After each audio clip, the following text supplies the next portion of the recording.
आपने कभी सोचा है कि ये जो हमारी अर्थ है या फिर जो हमारी यूनिवर्स है, ये हमेशा से ऐसी है क्या? इसका आंसर तो है कि नहीं है, हमेशा से ऐसी नहीं है। ये बनी है तो ये बनी है तो ये कैसे बनी है?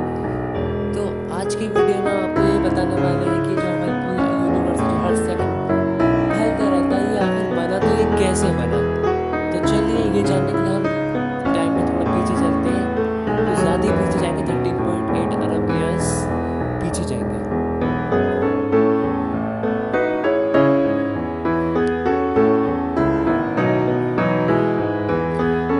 तो इस टाइम ये हमारा एक जो एटम से भी छोटा पार्टिकल है, ये हमारी पूरी यूनिवर्स है। और अब जो भी होगा वो हमारे स्पेस में जो भी चेंजेस अब आने वाले हैं या फिर पूरी यूनिवर्स में जो भी चेंजेस आने वाले हैं, वो सब इस एटम के जरिए, इस एटम की वजह से ही आने वाले हैं। इस एटम में अभी इस टाइम देखा जाए तो सारा यूनिवर्स हमारा एक छोटे से एटम में ही है। एक दिन अचानक से ये इस एटम में, यानी नेचुरली हम कहेंगे, नेचुरल टर्म यूज करेंगे, उससे ये अपनी फॉर्म अस्तित्व में आने लगता है और ये फैलने लगता है। इसी फैलने को हम कहते हैं द बिग बैंग थ्योरी। इस टाइम जो आप देख रहे हैं, ये प्योर फॉर्म ऑफ एनर्जी है, जो किसकी वजह से अब हमारा स्पेस का और हमारा जो टाइम होता है उसकी फॉर्म, यानी उसकी डिस्कवरी यहाँ पे हो गई है, यानी उसका मैटर यहाँ पे हो गया है। और ये पूरे स्पेस में जो अब हमारी एनर्जी है वो फैलने लगी है। और अब हमारे पास सब एटॉमिक पार्टिकल्स थे जो कि पूरे स्पेस में फैलने लगते हैं, जैसे कि फोर्स, प्रोटॉन्स, न्यूट्रॉन्स और इलेक्ट्रॉन्स। ये अब पूरे स्पेस में फैलने लगते हैं। और सिर्फ दो तरीके से हमारे पास पार्टिकल्स होते थे, जिसे हम कहते थे मैटर्स, जिससे सारे ऑब्जेक्ट्स बने थे, यहाँ तक कि आप खुद ऐसा नहीं मान सकते, आप खुद भी मैटर से ही बने थे। और एंटी मैटर जो इसके एकदम अपोजिट होते थे, वो भी इस यूनिवर्स में थे। तो अभी दो तरीके का पार्टिकल्स थे, दोनों एक दूसरे के अपोजिट थे, तो इसलिए ये आपस में रिएक्शन होकर कैंसिल आउट हो जाते थे।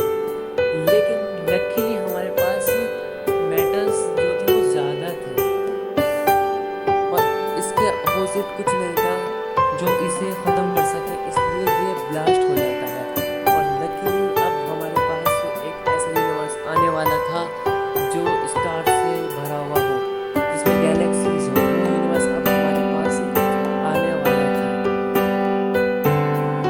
बिग बैंग थ्योरी की वजह से ये पूरा यूनिवर्स अपनी फॉर्म में आया और उस समय उस मैटर के ब्लास्ट होने की वजह से इसके ऑब्जेक्ट्स सब आने लगे।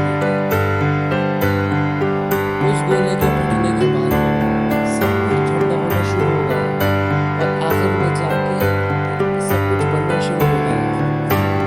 अब इस धूल जैसे यूनिवर्स में एक फोर्स काम करने लगी, जिसकी वजह से सभी सब एटॉमिक पार्टिकल्स आपस में अट्रैक्ट होने लगे और इसी फोर्स को हम फोर्स ऑफ ग्रेविटी कहते हैं। यहाँ पे हाइड्रोजन की क्वांटिटी ज़्यादा होने लगी थी, जो कि हमारे ग्रेविटी से कंप्रेस्ड होकर सामने आने लगे थे और अपना जो टेम्परेचर होता था लाखों करोड़ों तक पहुँचा दिया करते थे। और 1 करोड़ टेम्परेचर होने के बाद पहला तारा अपने अस्तित्व में आया, अपनी फॉर्म में आया। और ऐसे ही करोड़ों, लाखों, अरबों तारों से मिलने के बाद एक गैलेक्सी बनती है जो ऐसी दिखती थी, और ऐसे कई करोड़ गैलेक्सी बनी। और इन्हीं कई करोड़ों अरबों गैलेक्सीज के बीच में एक गैलेक्सी ऐसी भी बनी थी जिसमें अब हम लोग रहने वाले थे। उस गैलेक्सी का नाम था द मिल्की वे। ये वही गैलेक्सी जिसमें अब आप और हम लोग रहने वाले हैं। और इस गैलेक्सी में कई करोड़ों अरबों स्टार्स हैं और इसमें कुछ धूल के पार्टिकल्स अभी भी तैर रहे थे। और वो पार्टिकल्स अब ग्रेविटी की वजह से सामने आने लगे थे और सामने आकर वो आपस में मिलकर प्लैनेट्स बनाने लगे थे।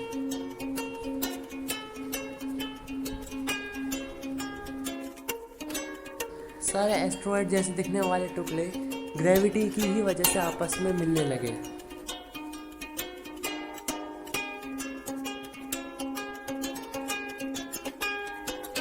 और इन्हीं प्लैनेट्स के बनने के बीच में एक ऐसा भी प्लैनेट था जो सॉलिड होने वाला था, जी हाँ, अंकी से पता था उसका नाम अब अर्थ होने वाला था। जो हमारी अर्थ थी वो अब यहाँ से बननी स्टार्ट हो गई थी और सारे रॉक्स या प्लैनेट्स तो बनने लगे थे,